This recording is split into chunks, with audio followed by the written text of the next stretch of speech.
before and unpack. I mean, the thing about that too is we don't know too many people that have been in relationships that long. Like we've been together 13 years. Like I'm only 35. Yeah. So when you like talk about, like I said, I mean, neither one of us really had an example of like a healthy, long. And I wouldn't consider our relationship to be healthy either. But from the outside looking in, everybody was just like everybody thing was like, oh, I can't believe, and I'm just like, believe. No, really though. You know, this shit's tough. And it like, okay, so this is the thing. You just got out of a relationship, right? Do you feel like that relationship should have ended earlier? Like, did you endure some things in a relationship that you were like, let me just put up with this shit. Let me just deal with this shit when you were just like, nah. Yeah. Absolutely. From the very, you know what? It's funny that you say, you know, you didn't see a healthy relationship, this, that, whatever. Someone, I'm going to go back to that relationship, but someone that I was like dating, asked me, he was like, who taught you how to be a girlfriend? And he was like, and who taught me how to be a boyfriend? Or, you know, and so after, and I'm just like, you know what? Like those conversations aren't held. Those talks and this is what it should look like and really feel like and really be like and, you know, just all those things. But so that's real. But going back, that was a situationship turned relationship. Him and I met through a mutual friend. And we hung out for a little bit. We was working out together, started messing around. That was phenomenal. and as most toxic relationships. And I mean, I had my apartment. I had just moved into my new apartment. Like I said, I had moved. At first, I was living with my aunt. I got my new apartment or whatever. So this is like 6 months after I had ended my relationship with my child's father. Yeah. So 6 months. And then he, you know, is coming over within like a couple of weeks. Now you pretty much like living here for the most part. And then it turned into okay, well, you living here. Like he never was like, hey, since I'm here, let me go ahead and, you know, like do this, give you this. Or, okay, you got a bill. Like, let me go ahead and, you know, Nah, it was kind of like I was really like. Taking care of somebody? You had 2 kids? Girl, why you keep putting more kids on me? Yeah, I was like, no, she got one. I got one kid, y'all. Oh, but he was a kid. Okay. Thank you. I'm saying now you one kid. Because that's what I was going to be like, wait. What you ain't tell me about all it meant one? I remember, I thought, yeah, okay, cool. Man. No, I'm saying you had your little girl and now you got him as another child. Oh, okay, yeah. I was just like, she keep putting more kids on me. But, so, yeah, it's like, I think because I just wanted, like they say, you just want to feel like you have somebody or whatever. And that's what that was. And not to say that the love didn't come, because it really did. Like, I know he loved me and I totally loved him, but that's where that love languages come in. And it's like, I am affectionate with my words, but also my actions or whatever. He was more so like, you have to be here with me, like in my presence. And, you know, and so he's in the Army. When he's gone, it's just like, and I'm messaging you and you're not responding. So if my love language is words and you're not responding to me, it's like, oh, like what you doing? Or you don't, you don't appreciate my words that I mean, you know, and whereas, but when he comes back, it's like everything is perfect. You know, it would be times where I would like tell my job I'm coming late or or call in just so we can like, for real, like be in each other's arms and just like, you know, lay up and chill up, because those were like the best moments. So I never knew what real love was, like how to date, because we didn't date. You know, we were trying to figure out dating within like a year and a half, 2 years into our relationship. We were trying to figure out how to date. Spent a lot of time in the room and not a lot of time outside. Absolutely. And even, you know, even further back to my child's father, we got together when I was like in 11th grade. You don't know what a relationship is. You don't know nothing about no love. It's just like, oh, you like me, I like you. Oh, okay, you know, and you know, you buying stuff for me at lunch, or we going somewhere after school, you know, that little stuff. And then bam, we got a whole baby. I found out I was pregnant the week of graduation. You know, so it's like, that was a 6-year relationship. I break up. We break up. That's 6 months. Boom, I'm in my next one. So it's like, I didn't know myself, because I was a teenager. I became a mother. I'm just working, we paying bills. It's just like surviving instead of knowing how to be happy. Like, I don't know who I am. I don't know what love is. I don't know. Like, I know that I'm not supposed to be accepting certain things, and you see memes and statuses about women that's taking care of men, or eventually, when he had it, like money and this and that, whatever, he stepped up. But it's like when it was bad, it was just kind of like I had to. Love is not enough.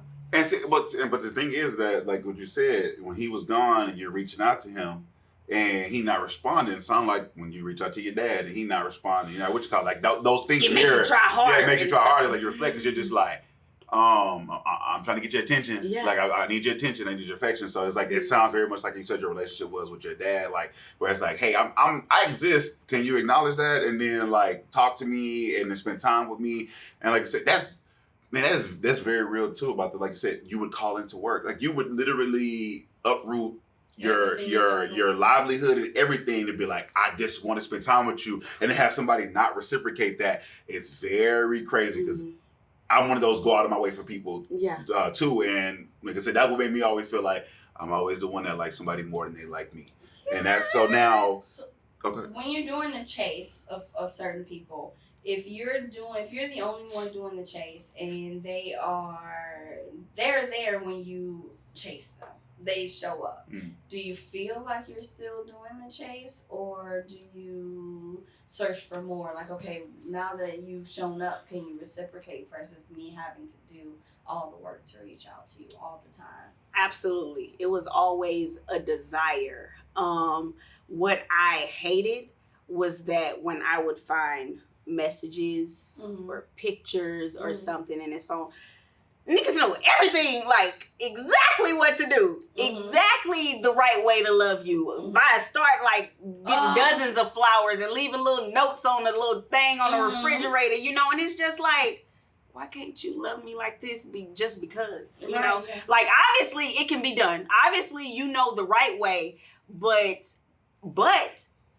somebody will only do what you allow. And look, I prayed. I had talked to my aunt and had a long conversation with her, and I was praying and crying one day, and I was just like, Lord, like, just give me a sign. I had asked for 100 signs, and he sent me 101, and I was like, I don't know, like, send me something else. Like, I ain't like that sign. And I said, like, if it is not meant to be, like, just remove him from my life. 24 hours later, he gets a text saying that he has to go help with Border Patrol. And I was like, no. Kevin Hart, no. And look, and that was tough. And I guess just because, like, and we had already had a conversation about maybe this not working. But when that factor came in, it's like now we felt like maybe the option was being taken away from us. So what we gonna do is we're gonna make this work. We're gonna fight. And when he left, it was within 3 months, everything started going downhill. And that was with me being able to visit. I could literally go when I wanted. And even still, I was getting excuses of, I'm, just having to deal with so many soldiers and this and that, whatever. But like, I see on your Facebook, you saying this, you up in a club, you living. I say, he feels single. So you know what? We just gotta, I sent that text, and yeah, man, that was tough. Okay. That was tough. So I want to ask you this one thing. Okay. Now, based on you're saying, because basically he had to go and he got the text of the Border Patrol, and that kind of was like, all right, that's kind of what created the separation between the two of you. One, do you think that if he didn't get called to go to the Border Patrol, would it have ended then? Do you think there's a likelihood that y'all would have still been in that situation prolonged a little bit? Absolutely. Yeah. Absolutely. Okay. Yeah. Okay. Now, how confusing is it for somebody to be able to, because there's, we all know about the hierarchy of needs. If you don't, y'all can Google it. But and so for some people, on my hierarchy of needs, when it would come to relationships, one of my things was sex. And so when somebody comes into your life and then they can give you that real strong, like, intimate aspect, it'll cloud every other part of your judgment. it's because like I said, y'all were a year and a half in, and you're like, oh, maybe we should go on dates. Maybe we should date. What you like to do? Like besides that one thing. Yeah. And so it's like, so how confusing is it for somebody to be able to give you that, like these, let's say there's 5 parts that make up a relationship, and they're able to give you like 2.5 really extremely good parts, and that other part that you want, you can't get, and it's also vital, but you can't pull back from it. How hard was it for you to really kind of like compute that and say, all right, something's wrong here?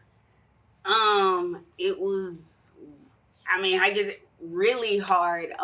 When you know the things that you like, what you truly desire, and you know it's not in that person, and so like you want to teach them. Melanie Fiona has this song called "Teach 'Em How to Love," teach 'em, and it's like I think that's what we want to do, but it can't be done. And so then comes that sitting on the couch, and it's like, so is this what I'm going to settle for? Because I like the comfort, because he does know how to do this, work me in this way or whatever.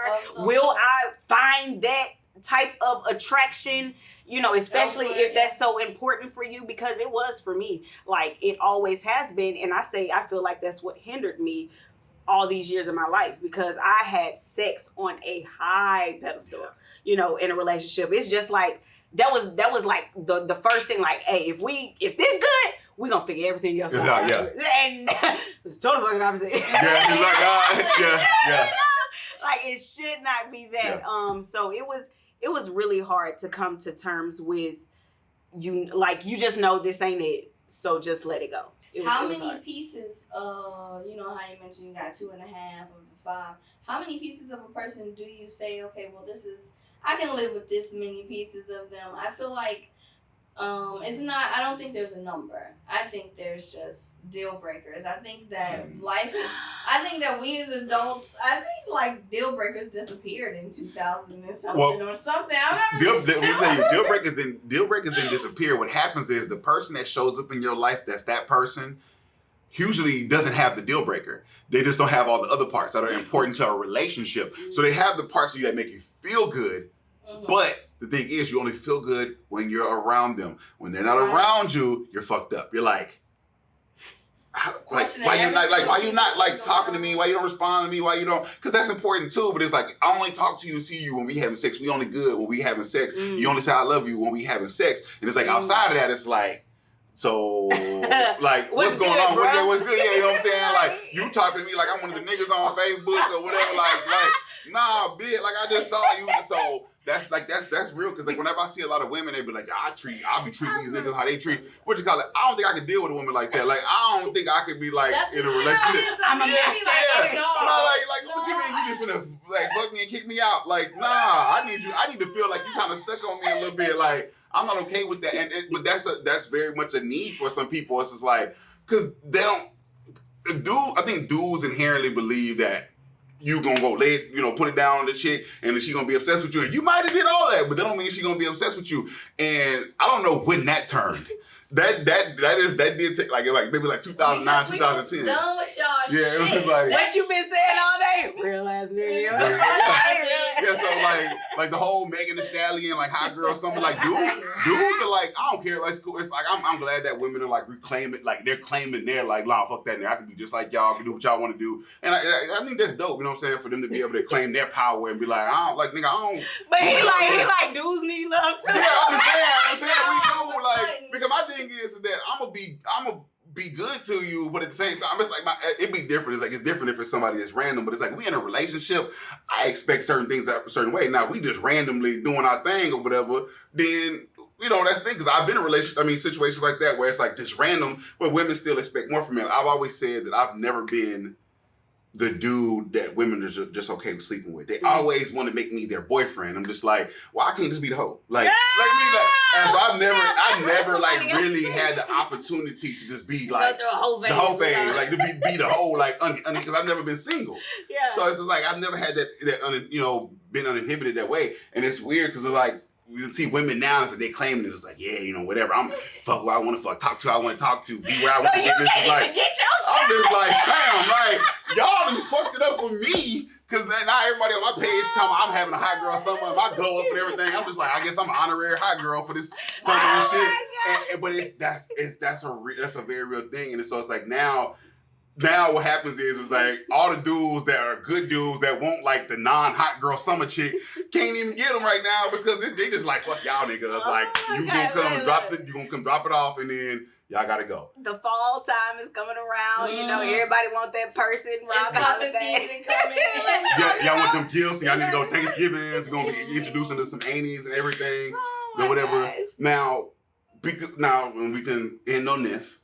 When you were in that relationship with him, y'all were going through all of that. Did he ever meet any of your family? Yeah, okay. Of course. And I'm sorry, was there no, go ahead. The crazy thing about that is, see, he was broken. He was broken, and I'm a fixer. And it's just like, oh, like you have these problems. Like, I'm going to show you how, I can be there for you and, make things better in your life. And so with that, like, he didn't have the best relationship with his mom. I met his mom. Oh my gosh. I met his mom a few months after we broke up. He came home. This is great. We were together almost 3 years. And I met his mom after we broke up because it's like he had been gone. We got together to like kind of have that talk or whatever. Almost wanted to see if like we wanted to give it another try or whatever. And I met his mom. And like other than that, it's like he didn't have a relationship with his father. Like there was really no family or a lot of friends. I knew about 2 or 3 of his friends. And so anything holiday related, it was always my family. So he was good with my family. My mom liked them and everything. So yeah, and I think that's what it was for me. I'm a fixer. It's like, oh, you don't have this relationship with your mother and this and that. Oh, I'm so sorry and all that. So when y'all broke up, how hard was it to deal with like everybody always asking? Because I know I'm gonna get this for probably years. At every shoot that I went to during the time we were separated, where nobody knew, I was like, "Where's your wife? Where's your wife?" You know what? I'm so glad. See, I'm very bold when I hit the stage. Okay. But as a person, I'm a lot more reserved, a little shy. So I will say when at Monet's event, I was like, man, where's Aquila? She with you at every shoot and stuff. And but that's just not me. I'm not gonna, say nothing. And so it's crazy that you say that. Yeah. I'm trying to think, when was that event? Because we were was it still in May? together. Yeah, we were still together at that time. Yeah, we hadn't separated yet. There was some weirdness, but we hadn't separated yet. But that's a one of our guests that we had here. That was one of the things we asked him. We were like, when he went through a divorce, and we were like, when that breakup happens, that's tough within itself because people will like constantly question you about it. It's like you have to relive that relationship all over again. It makes you think about that person. You're like, I'm fine, I'm over it, I'm over it and over it. And then somebody walk up on you, so where Tyrone at, girl? And you're just like, wait. But you know what? I am so impulsive. And so I think after I sent that message to him and he didn't fight it. He was just like, you know what? You're right. Thank you for loving. His literal words were, thank you for loving me in ways that I've never felt. Like, so that confirmed that I was top notch. How long ago was that? This is like when we broke up. Mm-hmm. But what I'm getting at is, he sent that message. So from the very beginning, because I shared it, I put it on Facebook or whatever, and I'm like, 3 years, but after 3 months of you gone, this is how, like all that stuff. And so everybody knew from the jump. So it wasn't coming around. It's like, oh, well, where he at, But the triggers, I experienced my first anxiety attack when my mom was like making some rice or something, and I don't know how to make rice. Okay, I'm boiling a bad type chick. Okay, I can cook a lot of things. I don't know how to make rice. There's a science to it. Yeah. And he always made the rice like in the house. I would cook the other stuff. He gonna make the rice. And he was phenomenal at it. Okay. And I made a little joke or whatever, or I think my mom had said something, and that was a trigger. I walked out that kitchen, went in my room, and broke down. I'm talking about couldn't breathe, like my chest, like I was just over some rice, like that memory alone. And a few minutes later, like I had calmed down or whatever. My daughter wasn't in there at the time, like even in the kitchen or anything. And she came in, and of course just looked at my face and she just walked in and gave me a hug. She ain't say nothing. She just gave me a hug. Babies be knowing. Look, okay? And so those that like, so it wasn't necessarily the people coming up to me. It was the memories, the little things. I can't listen to Kevin Gates no more at all whatsoever.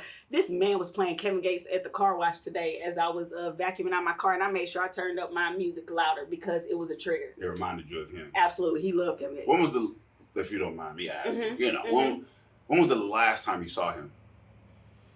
The last time that I saw him, he came home. When is it Memorial Day? Yeah, or something. So I guess the troops, get a day off. Reprieve. Yeah, and the thing is, since he left,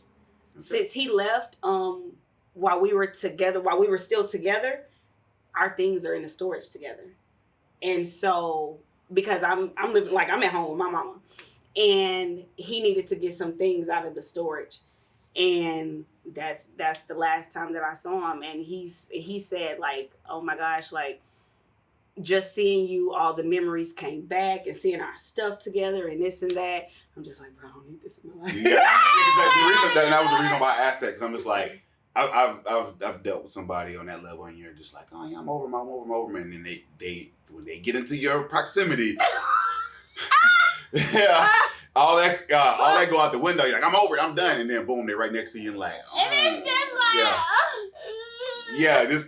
you forget all that work you done to get over them. So yeah, that's the reason why I asked that, because it was like, when the last time you saw him, and then it's like, did y'all make that leap, or were you able to kind of like pull back from it and be like, look, I don't need to go down that road? Definitely pulled back from it,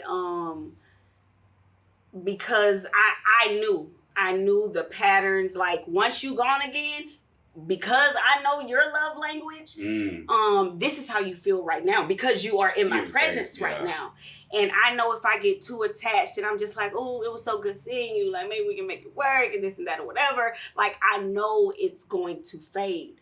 And so I'm not gonna lie. You know what? I'm not gonna lie. It almost got there, but we made a mutual decision of we know, And the thing is, I say he got some things, so it's like I'm gonna have to see him again, because the things are in the storage, and but you have to get a separate storage. He's like, say, I'm moving your stuff but next you know door. what? Like, he been paying the storage, so man, look, so man. Look, I'm saying like that's like our child. Yeah, breaking them ties, like because it's like when y'all still have stuff together.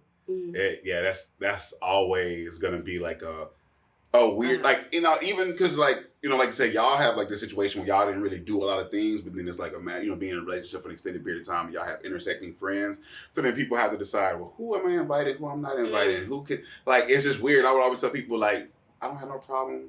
Like I don't operate in that space, but I get why you're asking. But everybody else gonna have problems. I don't even care if she's showing what to do, but it's just like, but people look. I'm not that kind of person. Like we literally, like me and her went to my ex's baby shower because she had got married. Mm-hmm. So it's like I'm not that kind of ex. Like I don't care. Like I want you to move on and be happy. But that's different. You know what? Let me say something about that. Me and my child's father, like I spent New Year's with him and his girlfriend at their house. I pick her daughter up sometimes with my daughter. Like I taking them to a birthday party or whatever, or to the park. So it's crazy because this is the person I share a child with, and I'm able to do these things. I feel like if I saw my ex, like the one that I just got a relationship, like with a new chick, that would like kill me. So you're not completely over it yet? Yeah. Hey. That's why I asked the question. Okay. That's why I asked the question. But that's okay. But that's okay because it's like and it's not the fact that you still want him back, but it's just the thing of like, it's almost like, motherfucker, you gonna make it work with this person. You couldn't act right with me, but you gonna act right for this person. That's what it is. And so that was the thing too. It was just like when me and her broke up in 2007 and she started talking to some other dude. I'm like, what the fuck? Like, that's too soon, fam. Like, you moving too fast. Like, slow down. So I went completely over it. So it's like, if you're not completely over it, then that's something you just acknowledge yourself, and then you have to work through that, because you have to be okay like I'm okay with seeing my exes with other people. Like that doesn't bother me. Like it's not gonna bother me. Like I literally have a post. I tell people, I was like, if you paid attention to my post, you would kind of be able to tell I wasn't happy. Because I have a post from like 2 years ago where I was like, if me and Q break up, she gonna lose weight. She gonna give somebody the sex. The sex gonna be the sex. The sex gonna be better. Then she gonna be glowing. She gonna be looking good or whatever. Because that's just how a new relationship would do that to you. Yeah. You just feel restored in the moment. You just like, what you call it? But I say, rest assured, she's still gonna become the person that she was with me because you settle into things and then you get back into who you are as a person. Sometimes you don't, but for most people, I've seen it happen. It's like, oh, they all look good. They shine, hair glowing, and you're looking fabulous, and then you become the person you were. So I was like, stuff like that don't bother me because I know people act different for different people. I've literally said that, so I get it. Okay. I saw a quote that said something like, your ex or the person you're with or something like that didn't find someone better than you. They found someone better for them. Yeah. And when I read that, I was like, I shared that. You did? So is that? It was you? Darren shares everything. He's like, Darren has it on her page. You can't find a post on her page. It's over there. And I thought that was that's real talk. I've never even thought about it that way. I mean, I have a similar mindset, but I've never thought about it that way. Yeah.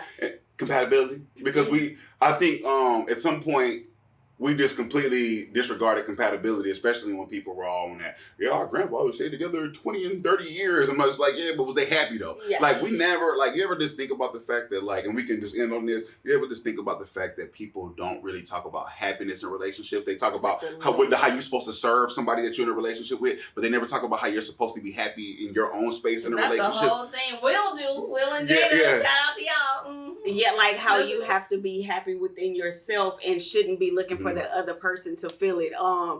That's why, you know what? All of this, and it just came to me like, that's why I feel like 20s aren't for dating. Because you are still molding. You are still changing. Like you said, y'all were changing within y'all marriage. Absolutely. And am changing or was changing because I went from 17 to being a mother, like, just like I said, like being a mother and just growing. And then it's like you finally settle in with who you're becoming. Yeah. And I feel like once you get to that point, then you know what you really want and deserve and what you won't accept. Like from anybody. See, y'all heard it. That's what we're going on right there. Y'all heard it there. 20s ain't for dating. Hot girl summer, city boy summer throughout your 20s, and then when you get 30, so I want to put a caveat on there because I think 20s are for dating. Maybe we're not settling down. Maybe not relationships, but I feel like the hurt people. How much time on that? We got 22 minutes and some shit. Okay. But I feel like dating is important because dating is not just going into a relationship. Dating is getting to know somebody. I think that we lost that. So maybe not dating, but dating like he's settling down. Yeah, settling down. Because my thing is that I have a friend, another photographer friend, him and his girl, they've been together for a while or whatever. And I was shooting a little promo video, and the girl told him, she was like, "Oh, now you too young to be in a relationship." And it was weird that she said that. I'm just like, everybody finds happiness in different spots. I think also how you date is very much predicated upon how you were raised. So, and like my mom didn't date a lot when I was growing up, and it was like, and we barely met anybody.